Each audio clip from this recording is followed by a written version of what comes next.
Okay, so chapter 24, this actually I found very, very interesting because I have, I'm only using Jewish Bibles. I have two different ones, and one has the first verse of chapter 24 be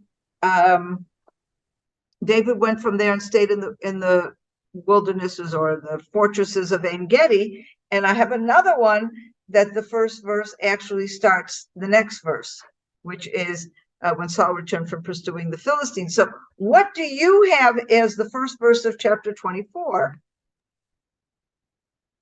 Now it happened when Saul had returned from following the Philistines that it was told him, saying, That's okay. That's very interesting. That's what I have in one of my Bibles.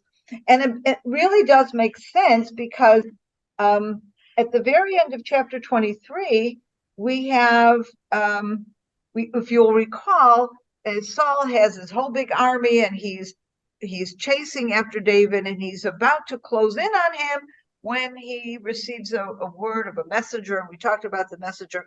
The word used is malach, which can either be messenger or angel, and that could very well be a supernatural kind of messenger that came to him.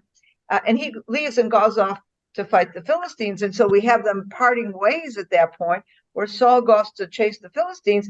And so it makes sense that the last verse of 23 would be, and David went from there to the fortresses of En Gedi. On the other hand, I can see where you might want to start chapter 24 with where David goes, because the whole story of chapter 24 is about what happens in the cave of En Gedi. But be that as it may, first of all, I just want to talk about what it is. And I have a very strange translation of the word mitzadot. It says the wildernesses of En Gedi, which makes absolutely no sense because a mitzadah is a fortress. Now, many of you, I'm sure, have been to Masada.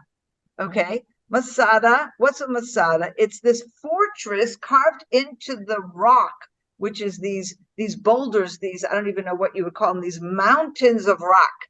Okay, natural rock face mountains, boulders that are overlooking the Dead Sea. And then, of course, Masada is a Roman era. Well, it goes back to the Hasmoneans, which is what we're celebrating this week, tomorrow night, Hanukkah. So it dates back to that time, but also Herod and etc. becomes a important fortress. And that's the same word because Masada in English, in Hebrew, it's mitzadah.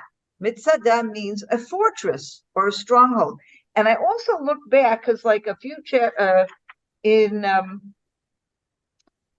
if we go back to chapter 22, I believe, when we also have this idea of a fortress. I don't know if I can find. Yes. I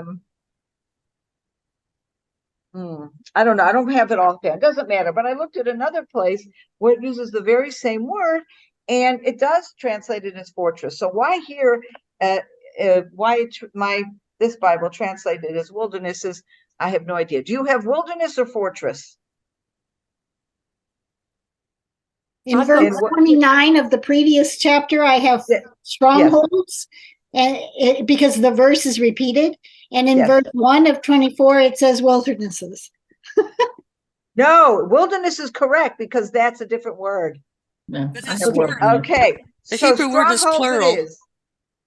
I vote for strongholds. Okay. So and that's also very, very important because if you think about it, David has just gotten away with his life only because Saul has been diverted to fight the Philistines. And so he definitely would be seeking a stronghold.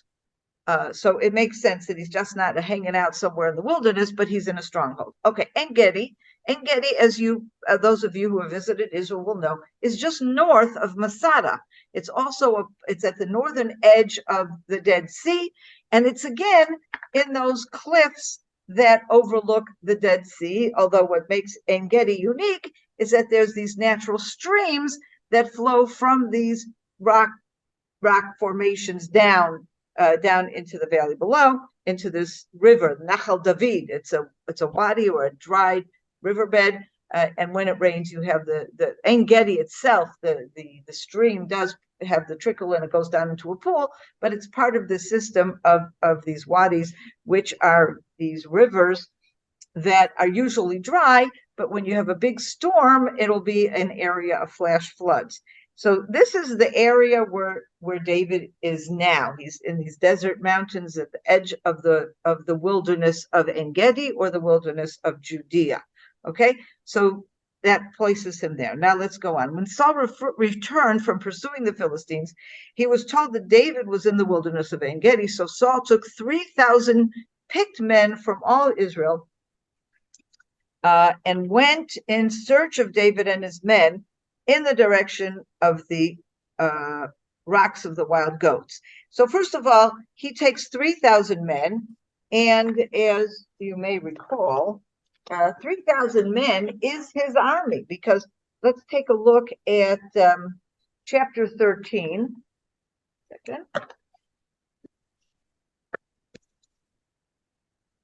Chapter 13, verse 2. Okay, when we first meet Saul at the very, very beginning, well, we've met him already, but there's a certain sum up there, and Saul begins to act as king, and he is going to do battle with the Philistines here. It's the famous battle of Michmash.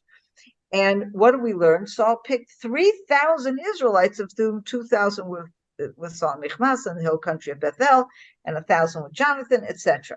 So basically, when Saul is mustering an army to fight against the Philistines, he is mustering 3,000 men. This is his army. What is he doing here? He's taking his entire army to chase David. And I think we are going to see a bit in this chapter, much more so in following chapters, is that Saul is becoming unhinged. He is so obsessed with chasing and killing David that I think this is representative. The fact he takes his whole army to chase him is already representative of the fact how obsessed he is with it. And we saw in the chapter before that what diverted him was the need to go fight the Philistines, which you can say actually that's one positive thing about Saul. He at least, despite his obsession, he still realized if the Philistines are attacking the country, his primary job as a king is to defend the nation against their external enemy, not to run after David. So that's still there. At least he realizes that is his most important goal. But as soon as he finishes that, he takes that very same army and is going to be chasing after David with it. So that's a bit crazy. Okay. Anyway, so he comes there. So I have to keep remembering. It says verse 4, but it's actually verse 3. Okay. So he came to the sheepfolds. Along the way, there was a cave there, and Saul went in to relieve himself. Now, David and his men were sitting in the back of the cave. Okay, so this is a huge cave, and there are a lot of caves in that area. And you can imagine the situation. David and his men, we learned that they went to the strongholds of En Gedi, okay? And they found a place to hide. Now, again, we talked about these mountains of rock face. In these mountains in different places are caves, okay? And so David and his men, and remember, David has, we had initially that he had 400 men, then we learned he had 600 men, he had several hundred men. Exactly how many are with him in this cave, it's not clear, but he's well into the recesses of the cave with his men. And it just so happens, Saul, as he's running, chasing, David comes to the very same cave. Okay, but he has no idea that David is there. David's men said to him, "This is the day of which the Lord said to you, I will deliver your enemy into your hands. You can do with him as you please." David went and stealthily cut off the corner of Saul's cloak. But afterward, David reproached himself for cutting off the corner of Saul's cloak. He said to his men, "The Lord forbid that I should do such a thing to my Lord, the Lord's anointed, that I should raise my hand against him, for he is the Lord's anointed." David rebuked his men and did not permit them to attack Saul. You have a situation here where David's fleeing for his life. He has these 300 men with him who are are helping to protect him, and he has this golden opportunity to kill Saul and solve his problem. And he doesn't initially want to kill Saul, but he goes and he takes off this corner. He cuts off a corner of Saul's garment, and Saul has no idea. He doesn't feel it. He has no idea that this has happened. And then number one, he says he regrets he even did that. And then at the same time, he rebukes his men, saying we shouldn't kill. He says he's an anointed of God. I think this is an amazing thing, because there's no question David is a man of faith. And what we have seen before is that he he asks, for example, when he's trying to figure out, should he go and protect the people of Keilah as they're being attacked by the Philistines, he asks God what to do. And God says, yes, you need to go. And he obeys God. So we know that he's a God-fearing man and he obeys God. But here, we're taking it even further. Basically, he's saying, yes, God has anointed me. Now, his men may not know this yet, but he's saying to himself, God has anointed me. But he hasn't yet gotten rid of Saul. Saul is still the anointed of God. So it doesn't matter if Saul is doing something wrong, if Saul endangers me. If I am going to harm Saul, that means I am harming the anointed of God. And he is not willing he realizes that it's not for him to get rid of the anointed of God, even if he is in such danger. And I think this is an amazing recognition on the part of David that also tells us something about his recognition of his own role, because he realizes that an anointed of God doesn't just mean that God has waved his wand and given you power. Yay, now you're the strong guy. What it means is that he has anointed you to serve him and to serve God as king. It doesn't mean you have power and you can just go around persecuting people. It means that you have been anointed to serve God as the king of Israel. And he feels that very, very clearly. And so he's not in a position to judge Saul. He is in a position to not interfere with the fact that God has anointed him. Okay. So what happens is that right at that point, Saul then leaves the cave and goes on his way. Saul leaves the cave, never knowing what David has done. Okay. I want to stop here for a second. The story continues, but I want to stop here for a second and go to a couple of things. So first of all, I want to take a look at Psalm 57. Oh, you know what? I was going to start with Psalm 54. Let's do that first. It's a bit of a backtrack, but I forgot to I was going to start the class with that. So let's go to Psalm 54. As you well know, there are Psalms that are written, most of the Psalms were actually written by David. And sometimes they're just general Psalms to reflect on certain emotions, religious understandings, etc. But there's also Psalms that were written in response to a particular event. And Psalm 54 actually is a response to an event that we read about last week. At one of the points, he went to the wilderness of Ziph, and then there were people in the area they called Ziphites, and they go and tattle on him to Saul, which of course has Saul running after him. And it is that chase after David where David is saved at the last minute because Saul is called to fight the Philistines. And what we have here is David describing how he's responding to that. Okay, so it begins, for the leader with instrumental music of Maskil of David, when the Ziphites came and told Saul, no, David isn't hiding among us. Okay, so we read that story last week. What does he say? Oh God, deliver me by your name, by your power, vindicate me. Oh God, hear my prayer, give ear to the words of my mouth. For strangers have risen against me and ruthless men seek my life. They are unmindful of God's Selah. So we see here that David is describing his situation. He is sitting in a place, people he doesn't know them. These strangers had suddenly risen against him and betrayed him to Saul. And what is his response? To turn to God. He turns to God to deliver him. For God is my helper, the Lord is my support. He will repay the evil of my watchful foes. By your faithfulness, destroy them. Then I will offer you a freewill sacrifice. I will praise your name, Lord, for it is good, for to save me from my foes and let me gaze triumphant upon my enemies. And I think it's very important to see this psalm, not just to get an understanding of where David is when he's in the experience that we read last week, but it's also very important to understand as we're going into Psalm 57 and remembering what it is and understanding what it is that David is dealing with now. So picture David is in the cave and he is actually in a huge conflict. He initially goes and cuts off the corner of the garment and then says, oh, wait, what have I done? And scripture tells us what he says. He goes and says to his men, this is an anointed of God. But if you recall what he's doing in Psalm 54, he is dealing with this betrayal. And instead of saying, I'm going to go figure out a way to kill the Ziphites or to kill Saul, he is basically handing it all over to God. God, I rely on your deliverance. And it could very well be that his turning to God is not just in the way we all turn to God when we're in trouble. But when we're in trouble, we don't sit back and do nothing. We do whatever it is we can, and we turn to God to bless our efforts, to add to our efforts, to get us out of problems that we can't possibly solve.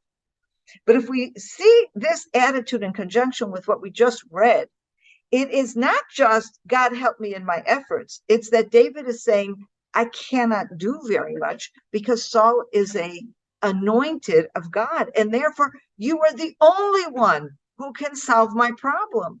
I cannot go up against Saul. And we see that now even further in Psalm 57, which is when he fled from Saul into a cave. Now, actually, we have two caves. We have a cave, the first cave he went into, an Adullam, that we read about a couple chapters ago, and we know very little about that cave. We just know he went there, his brothers joined him, he was in this cave, and then from there they went to Moab. So we don't know of any incident that happened in the cave. There are some commentators that say, well, this is what he said at that cave. I think that he would have written this at the cave we're talking about, okay? And let's read it, okay? Have mercy on me, O God, have mercy on me, for I seek refuge in you. I seek refuge in the shadow of your wings until danger passes. I call to God Most High, to God who is good to me. He will reach down from heaven and deliver me. God will send down his steadfast love. My persecutor reviles Selah. I think here, again, we see it very similar to 54, where he is but it says here he's taking refuge in the shadow of your wings. And to me, it's like almost he's there in the recesses of the cave, taking refuge in the shadow of God's protection, even though he could go and kill Saul in the front of the cave. So there's a choice going on here where he's saying, instead of killing Saul, I am looking to you, God. Have mercy on me, for I seek refuge in you. Okay. Until danger passes. He's going to be passive with regard to this danger passing. And instead, he's going to turn to God. As for me, I lie down among man-eating lions whose teeth are spears and arrows, whose tongue is a sharp sword. Now, I thought this was very interesting because he is not saying, like in Psalm 54, it talks about the Ziphites came and told Saul, no, David isn't hiding among us. And then he says, strangers have risen against me. Here, he's saying, I lie down among man-eating lions. What are these people? Who is it? In other words, until now, you have the opponents here and David here. He's not lying amongst them. Who is he talking about here? But if you recall, these 400 men that gather around him are real lowlifes. They're scum. They're not the high. These are the only people who will gather around him. But when we first met them, we learned that they were really just, people that he picked up that were the outskirts of society, people who had debts. Okay. It said, this is chapter 22 back in 1 Samuel, chapter 22, verse 2. Everyone who was in straits and everyone who was in debt and everyone who was desperate joined him. Okay. And these are people who are not necessarily the most upstanding citizens. Now, if we put that together with the fact that these people do not understand why David, they are listening to him, they are obeying him, but they are eager to kill Saul, and David is standing there preventing them from killing Saul. It's very possible, and what this psalm to me seems to represent, is that David is in danger from two directions. On the one hand, he has these not such wonderful, upstanding people who are like man-eating lions, whose teeth are spears and arrow, whose tongue is a sharp sword. They are eager to go and kill Saul. They're violent people. They're not evil people, but they're violent people. They want to kill, and he's there. And then the other side of him, on the other side of the cave, is Saul, who is just saying, okay, I'm not going to kill him. I'm turning to God. And I think you have in these two sections of the psalm, on the one hand, he is in seeking he is taking refuge in the shadow of your wings, moving away from Saul. And yet, in the second section, he's talking about he's surrounded by people who are just trying to kill Saul. But again, he turns to God. Exalt yourself over the heavens, O God, let your glory be over all the earth. They prepared a net for my feet to ensnare me. They dug a pit for me, but they fell into it, Selah. Okay, so here I believe he's referring to those people who have betrayed him.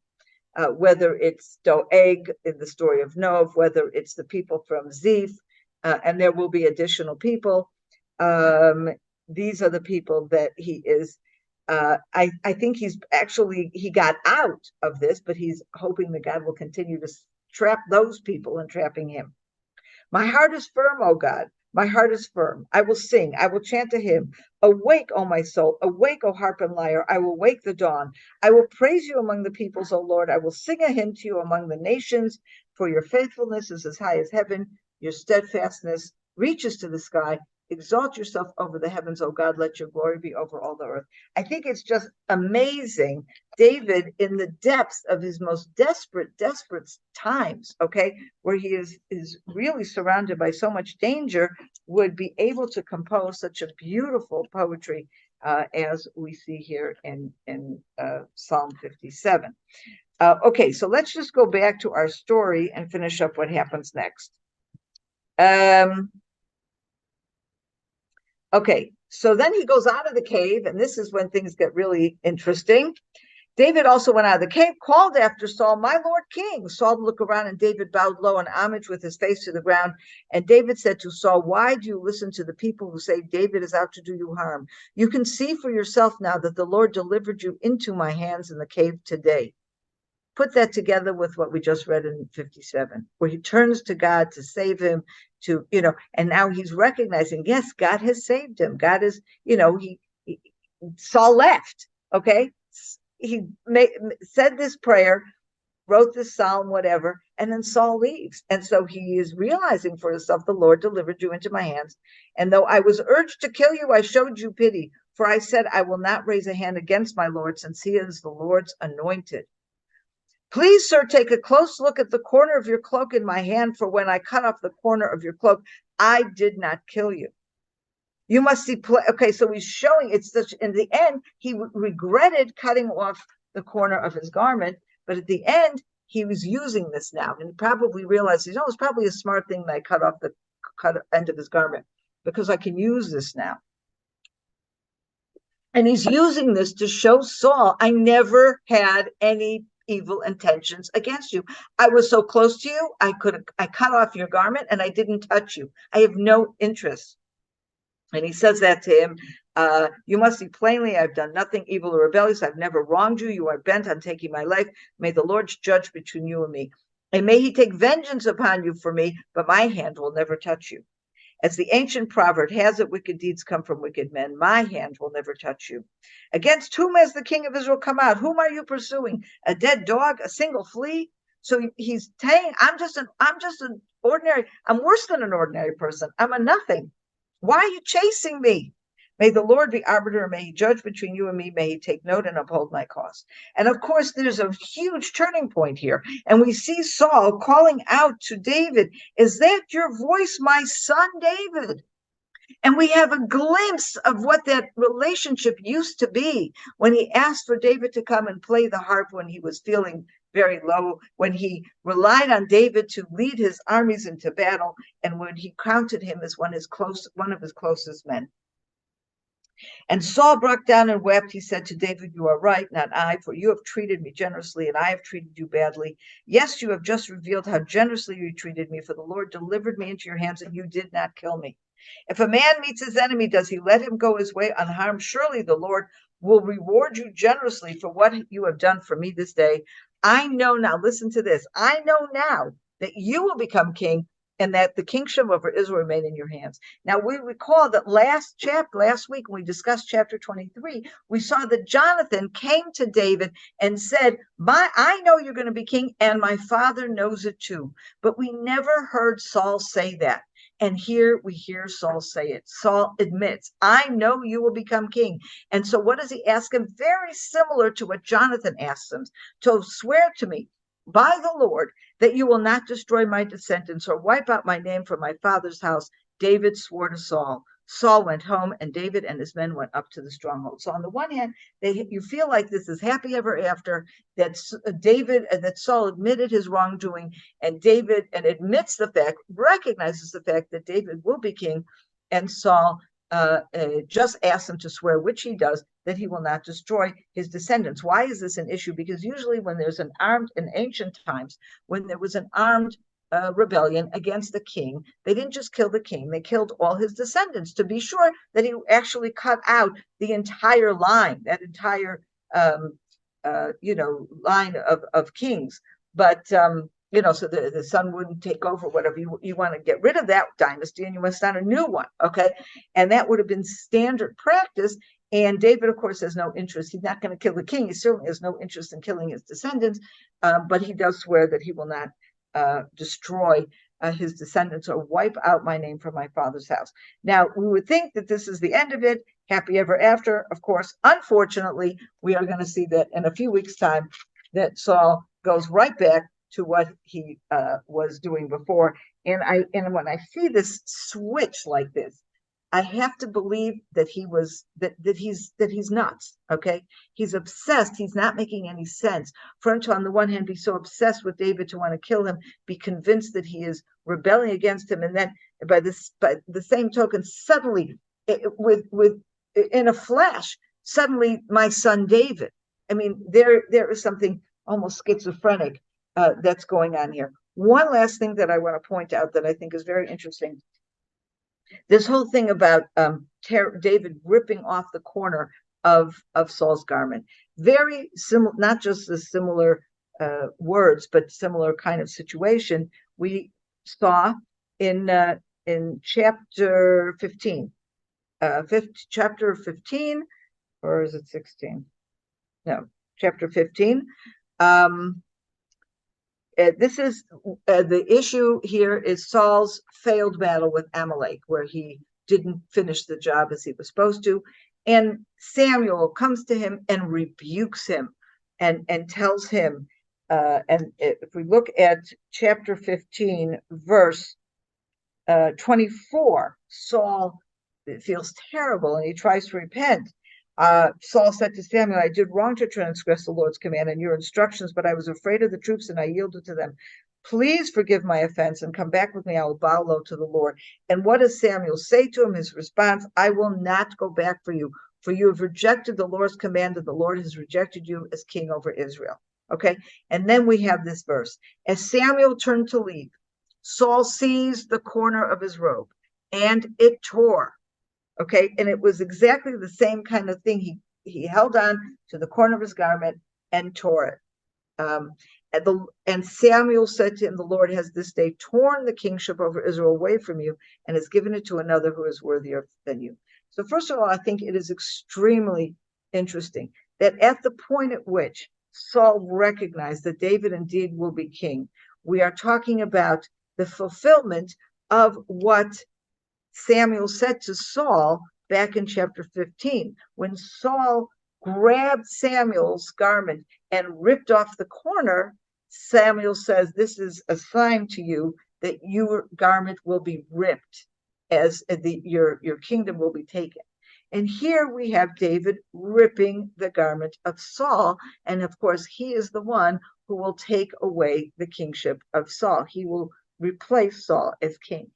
Of course, the actual circumstances are different in the sense that in this case, Saul rips the garment. What he didn't want to rip the garment, he's holding on.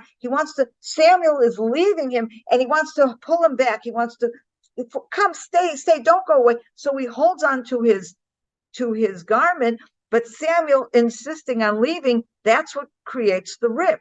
Saul is trying to hold on to the garment. Samuel keeps going. The garment is ripped. And what it signifies here is a tearing, a breaking of the relationship. It's not just that Samuel said the kingship will be taken from you, but this whole act in the situation in chapter 15 is the fact that that Samuel and Saul, their paths will be split.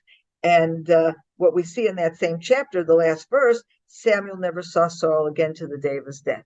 That was what that ripping of the corner here. Here we have a different kind of situation. Here we have David very carefully ripping this garment in order to afterwards go back to Saul. He's going to use this as an attempt to come back with Saul. He's using the tearing of the garment to say to him, you never should have been trying to kill me.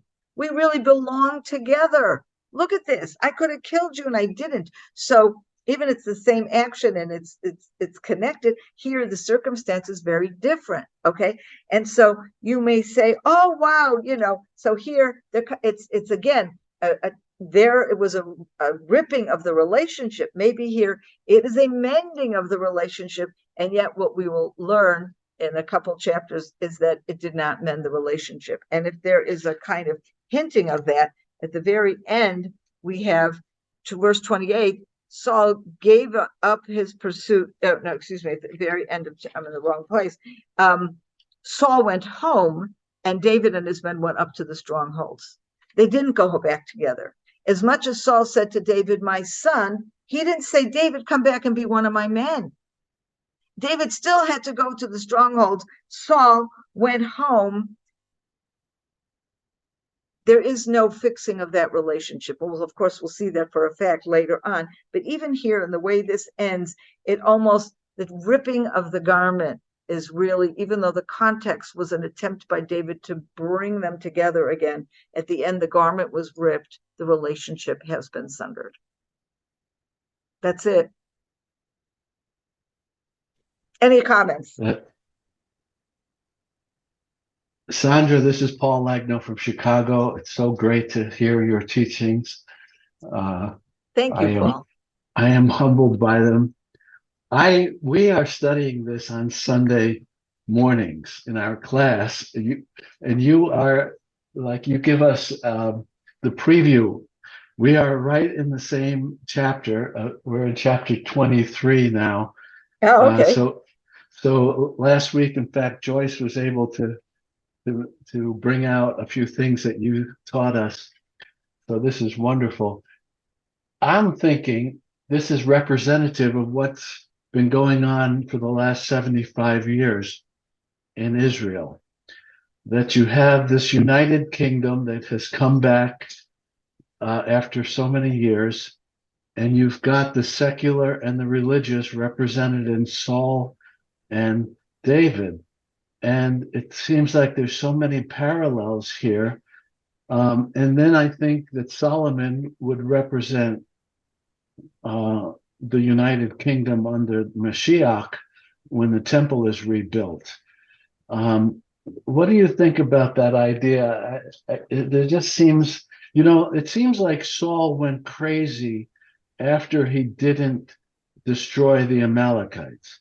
And of course, what did that result in? It resulted in Haman coming back later, and trying to wipe them out. And it seems like the secular just never did the job. They never recognized that God gave you all the land, and they refused to annex all the land. And I think the religious now are ready for that. And I think we're at the point where the secular are repenting, just like in our lesson today. That they're repenting, and there's going to be still a fight in the future, but they have to die. The secular element has to die in order to bring in the kingdom under Solomon. Okay, so first of all, I don't think any secular element has to die at all. And I think that trying to create a black and white dichotomy between secular and religious in Israel is trying to simplify a situation that's far, far more complicated. Also, the examples that we have of split kingdoms, if we're talking about here, the fight between Saul and David, it's really not a split kingdom.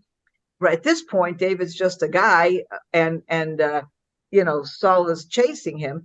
Of course, there will end up being a civil war after Saul dies between Saul's men and David, but that will be resolved, and David will unite the entire kingdom, which will then split again under different lines, by the way, very interesting, after Solomon's death. So we have a long bad history of split kingdoms, of civil war, but thank God, and the worst of it, I would say, or at least the last time we really saw that happening in our history was during the Second Temple period, where the tremendous infighting between the various factions that were going on, even as the Romans were laying siege to Jerusalem, were probably what caused the destruction of the temple and the aftermath of that to be far worse than it would have been if it was just going to be the Romans against, the Jews.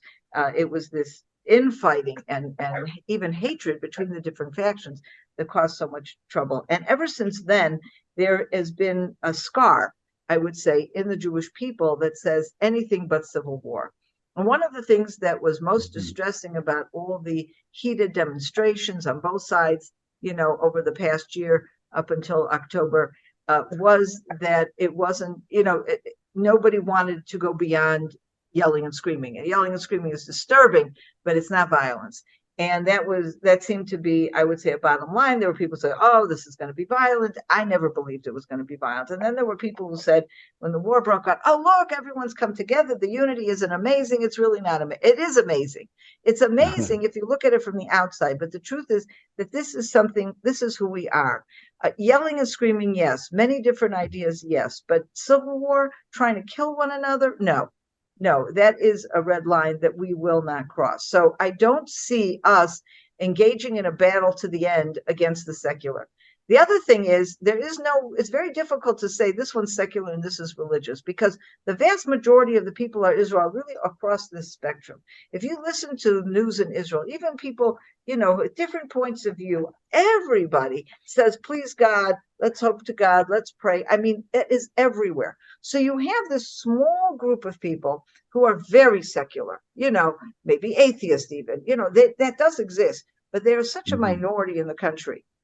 Now, that's where it comes to. Now, there are other things going on that are more political in nature, not just real ideological differences, but, personality differences. A lot of people hate Bibi. A lot of people hate, Ben-Gvir. A lot of people hate, I don't know. There's all kinds of people that people are hating on both sides.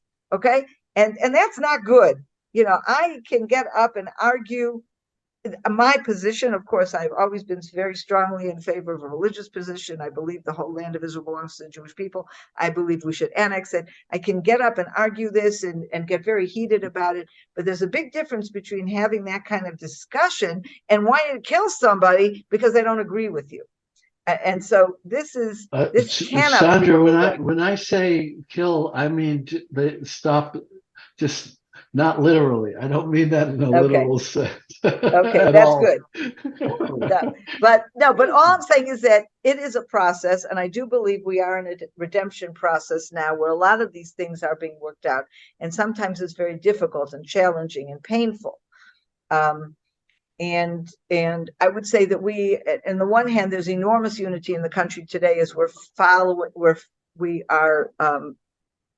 we are fighting against a common brutal enemy, and very united in that, and united in so many ways that I haven't seen in many, many, many years. Not just united in that we have to fight the enemy, but united in a consensus that we have to get rid of this enemy completely. Okay, just no more Hamas. That's quite a consensus. That doesn't mean that when all this is over, we're not going to everybody agree on everything. Okay, there's still going to be things we don't agree on, but I hope that we will become a little wiser in how to handle those disagreements. Amen. Okay, well, it's good to see you all. We will not be meeting next week. Next week is Hanukkah, so we are taking a break. We will have the week off next week from the class, and we will resume in 2 weeks. Please God.